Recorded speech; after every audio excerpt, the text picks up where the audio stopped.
And we're going to end with an incredibly amazing project. And what I find this project very amazing is that it somehow is the closest to what a traditional urban planner does, but it's not. It's totally co-opted. So it deals with geographical information systems, it deals with territorial arrangement, zonification, but it's working with the comunas and the comuneros over there. So we're going to end up with these, and well, thanks for standing so long. I mean, thank you very much. So. Hi everyone, thank you for bearing until this moment. My name is Mateo, she's Maria. I'm from Spain, she's from Mexico. Sorry for our English, and bienvenidos a todos. Por fin español.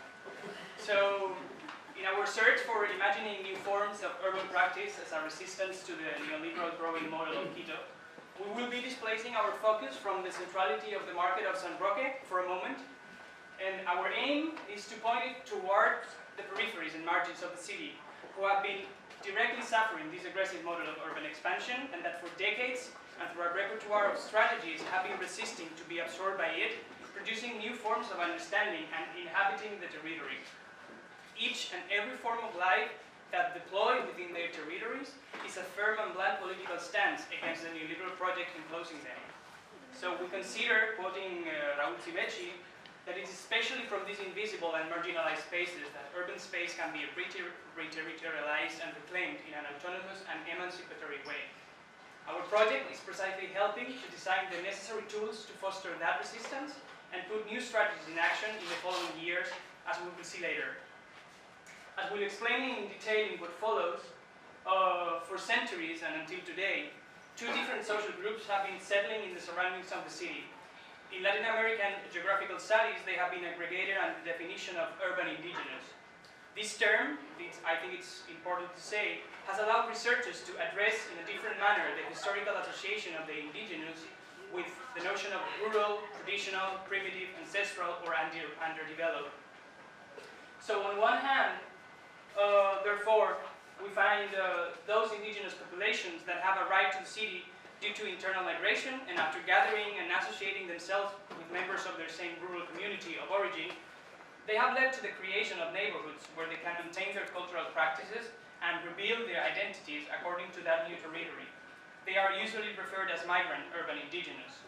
On the other hand, conversely, we find those indigenous communities that throughout centuries, even before and during Spanish colonization, have been occupying territories around the city, either as free indigenous or as working force in the haciendas, as Tate and Gamar were mentioning before. They are known as native urban indigenous, and availing themselves of the legal form of the commune since 1937, they have developed different strategies to strengthen and maintain their communal organization, with the aim of avoiding their disappearance. Today, they have, we believe, the potential to constitute a renovated form of resistance against the forces of state in the capital. Neither clearly urban nor exclusively rural, indigenous communities therefore play a central role in outlining and defining the city of Quito and its urban-rural relations.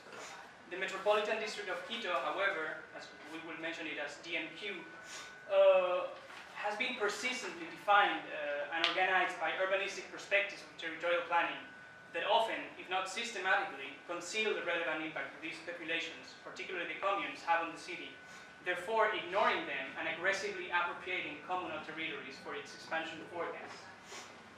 In what follows, Maria will focus on the systemic reasons why migrant urban indigenous have been dispossessed of land, displaced and forced to migrate to the cities, and she will highlight the solidarity networks created to overcome the discrimination, exploitation and marginal situation they experience in the urban areas. So as Mateo said, classes will start focusing in the indigenous immigrants in Quito, and the reason why they migrate to the city, the conditions and the struggles they go through when they arrive, and in the structures they have developed to survive and succeed. So the migration flows to the city have always existed. For the last decades, they have reached a considerable increase because of a militant movement that Ecuador strongly adopted at the end of the 80s and the beginning of the 90s, to incentivize the economy where the government benefited the private sector and left the peasant population unprotected, where most of them were indigenous. One of the causes that affected the indigenous the most and push them to take a decision to move once the agrarian land reforms, which today Amara fully explained. I will briefly mention the aspects that connect with migration. Until now, there have existed three agrarian land reforms. The first two focused on the distribution of land to payment facilities and to the colonization of vacant land. However, these two actions had consequences which affected the communities and originated their displacement to the city. In the case of the land given to payment facilities, it was land owned by the state and church that was sold to families with the condition that the land had to preserve a social purpose. And this meant that according to geographic, ecological, and infrastructure conditions, the land should be exploited no less than 80%, or otherwise it was going to be expropriated. The land sold wasn't the best in terms of production or location to commercialize the products. So many of this land was expropriated and the families migrated to urban areas. In the case of the colonization, that consisted in occupying vacant land, this land was selected by the state, that according to them was land with an owner. But this vacant land was actually for indigenous communities that didn't occupy it because they used it either for production or preservation. So this action violated the rights of the original indigenous population by dispossessing them of their land and reduce the production capacity. As a consequence, many of these families also migrated since the production wasn't enough to sustain themselves. The last agrarian land reform focused on establishing a strategy for the capitalist accumulation that integrated the agriculture to the financial market and authorized the division of the communal land into individual private plots. A big amount of land passed from the hands of the communities to the hands of developers and private investors. So because of these actions and their consequences, many indigenous communities disintegrated and the inhabitants found themselves in the need to migrate to the city in order to find means of living. But when indigenous arrive to the city, they face many difficulties, since the incursion of them to Quito has always been charged with tension and hostility from the local population. The city is a place where indigenous immigrants struggle continuously, where they have to learn to navigate, and in some places it's more difficult to survive only because of the disadvantaged position of the indigenous. So I have been interested in the structures of solidarity, cooperation, and collaboration that the indigenous have developed under these circumstances to survive and even to progress. The indigenous use their relationships to access housing, jobs, education, medical services, and even money. So they have created a system of support and help between them, and this social structure works as an exchange network between families, neighbors, and friends, where the urban indigenous are replacing the lack of social security with the mutual help based on reciprocity. In this network of help, all the members of the family are involved, from grandparents to children, and perhaps the most important part of this structure is the ability to transfer knowledge and experiences that help others to learn and adapt more easily. These relationships are also embedded in practices of control, power, exploitation, or surveillance in different levels. But at the end, this complex mechanism put to work elements that assure the survival of the indigenous in the city and allows the social reciprocity and collaboration between them. This part of the investigation helped us to realize the importance of the link between the territory and the social relations within it. And while they can exist apart, they weaken if they are detached one from the other. An example are the immigrants that transfer the relations developed in their communities to the city, but they remain in a disadvantaged position without their territory. On the other hand, we have the communes, where we can still find the social relations and the territory together. And this provides the communes with an access to organize and present resistance toward the urban expansion, speculation, and other threats over their land ownership. At the same time, they also use it to demand their rights. And Mateo will explain this in detail. So, regulated as legal entities under the 1937 Communes Law, yet always in a decreasing number. Today, there officially exists 49 communes in the DNP. That's the Metropolitan District of Quito. Our research, based both on field trips and recent academic literature, focused on legal framework, territorial definition, land property regimes, and internal organization, either sustaining or threatening their existence. So, let's say this is a commune. These politically autonomous bodies with indigenous roots have been granted with territorial authority in the last constitution of Ecuador, approved in 2008. At a discursive and theoretical level, these together with the addition of Ecuador to the 169th Agreement of the International Labour Organization, provides them of collective self-determination rights, which are founded on the collective ownership of their territories, their own forms of internal direct democracy, and the communal character of their social relationships. However, at a more material level, due to a various number of incongruences, legal voids, and contradictions between the different regulations protecting them, especially between the 2010 COTAD, which is the Organic Code for Autonomy and Decentralization, and both the 1937 Communist Law on one side and the 2008 Constitution on the other, they have been rendered almost invisible to the eyes of institutional powers. So what you saw before was a point that you could hardly see. That's how the state municipalities see a commune, actually. So either municipality or state regulations and interventions over the territory are being exerted without any consultation. Territorial ordinances, highway construction, sudden changes in land use, state infrastructure implementation, expropriation of human settlements with potential public utility purposes, all of the above are liquidating the collective rights granted to the communes by the current constitution. This little graphic shows how sometimes the COTAD wash its hands and say that, like the constitution has the competence of the communes.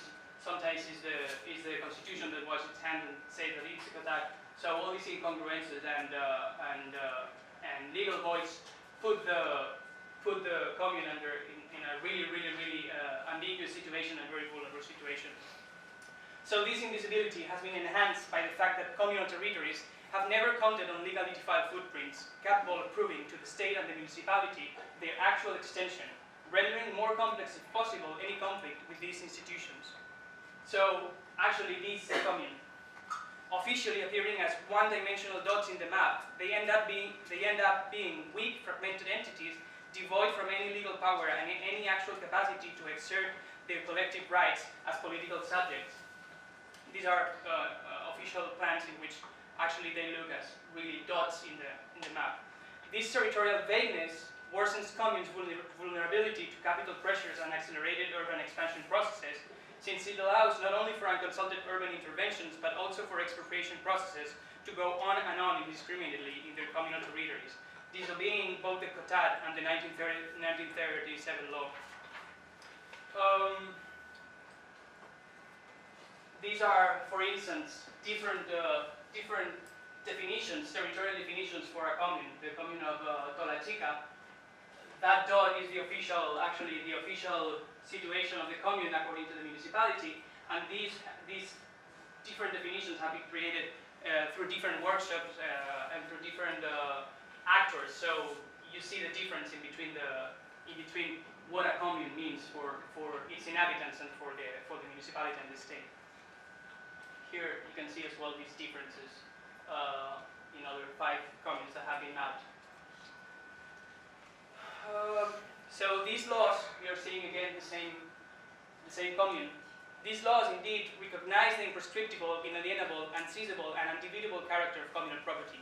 They guarantee not only the collective use and exploitation of land, but also the collective management of its natural resources. As such, most of the communes, rather than having titles for individual property, developed their internal notion of usufruct as something that can be transmitted by inheritance within the same family. Nevertheless, increasing fragmentation and smallholding practices over communal lands have been a constant. You can see how all this dark red, it's like expropriated land, has been a constant, particularly for the mercantilist agrarian reform in 1994, which favored both real estate sector and the stimulating role of the state regarding the disarticulation of the communes. Pressure exerted by this market logic is forcing many comuneros to legalize their properties in order to obtain individual titles, without which they would not be able to make use of their land in a productive or lucrative manner. That is why today there are only 24 communes within the DMQ that still maintain some form of communal property. From these assumption derives that understanding communal land property as a determinant factor for self-identifying as a commune does not seem to represent the reality, actually, and as such, it needs to be demystified.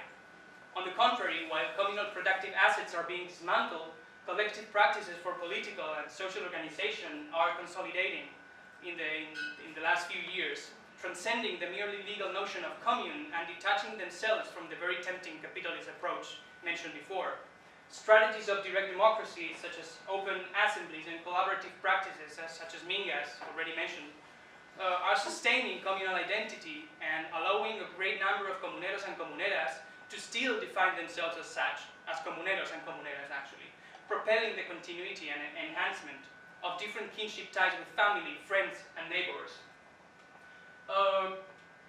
So consequently, it becomes extremely important to understand the communes not only as rests and reminders of ancestral communal land, but rather as socio-organizational forms that have managed to survive in opposition to an expansive city by means of reproducing daily innovative strategies to face the future within a society where market logic prevails.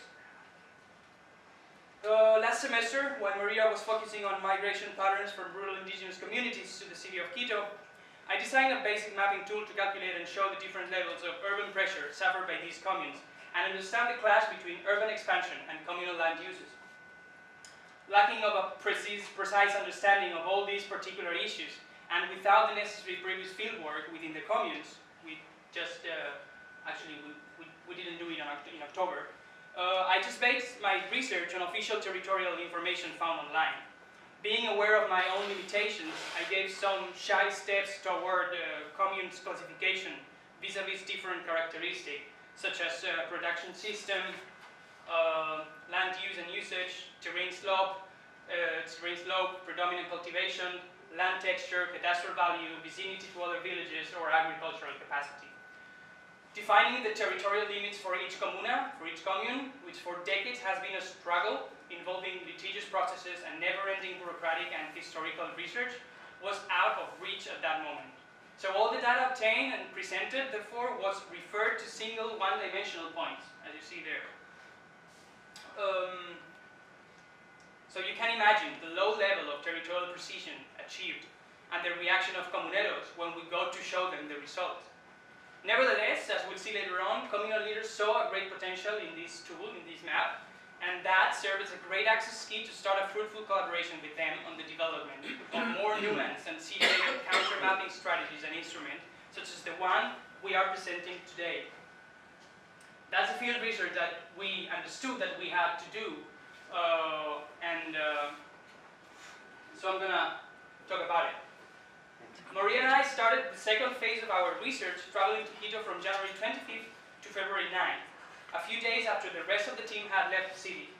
Our interest was versed in doing some field research in the communes, so we thought indigenous carnival celebrations happening during that time were the best opportunity to get deeper insights and closer contact with comuneros. The social anthropologist Hector Grad, who is here today, thank you Hector, helped in a clear set of questions. We knew which communes we wanted to visit based on the research conducted the previous semester, and we had some people that we wanted to visit. But once in Quito, reality took its own route, and every plan went to pieces. Yeah, but it couldn't have been better, actually. We were hosted by a friend of mine from Quito, so our contact to the Quito team, with Reda Saberes, who had been really essential in our first field trip back in October, this time was minimum. I'm not going to say none, but minimum. This was half a random, half voluntary decision from our part. Somehow we wanted to start our field research from scratch, and so we did. Our first goal became to find Santa Clara de San Millán, one of the 3 communes considered officially urban. We realized that our research could not be conducted by the combing of the urban fabric through an archaeological reading of space, so we decided instead to work through rhymes. We took this idea from Paul Auster, actually. Just as words rhyme, so too can situations, characters, forms, or events. So we got to the Barrio de Santa Clara and started asking where the commune of the same name was. So many frustrated answers finally led to a rhyme. At that point, we realized how the documentation and register of this experiment could become a key part of the project. So we started writing it down. So how can a soup actually can start a project? So the owners of a restaurant were the first ones triggering the chain of rhymed experience, situations, and people that was about to be deployed. Then we led to the parroquia in Santa Clara. So that first thread finally led us to the president of the Cabildo in Santa Clara, Victor Conchambay, And from there to a former communal leader, Wilmer Guachamin, and a Flaxo researcher in San Jose de Cocotó called Juan Mérida, a Flaxo researcher. Many other names, including those of Luis Herrera or Jeremy Reiner, appeared on this entanglement of bodies, practices, and discourses in which we ourselves, somehow unnoticed and anonymous, were starting to become deeply involved, threading our trust and ties within the communal territories. Marco León, communal leader in Tola Chica, Fernando Cabascango, leader of Pueblo Quitucara, Marco Carrera, director of the Municipal Archive, Dario Iza and Jaime Inti Paucar, all Quitucara comuneros from the ancestral community of La Toya, have been and still are capital contributions for the development of our project. The list goes on, and even transcends this piece of paper and our field trip to Quito. Verónica Santillán, researcher at Flaxo, Alejandra Santillana, head of the Institute of Ecuadorian Studies, Catherine Hofgarner, researcher at the same institute, have become key figures in our research, and we are still actually collaborating with them through emails and Facebook actually interactions. Meanwhile, we have tried to keep ourselves in the background, one actor among many. If anything, this exploration has made us acknowledge the necessary change in the role of the architect and urban thinker, and consequently the territory where our research is conducted. From there, it derives a reconsideration of the nature itself of urban practice. The invisibility we seek is threaded with anonymity. It allows us to occupy a space of possibility, open up by being unseen and unperceived.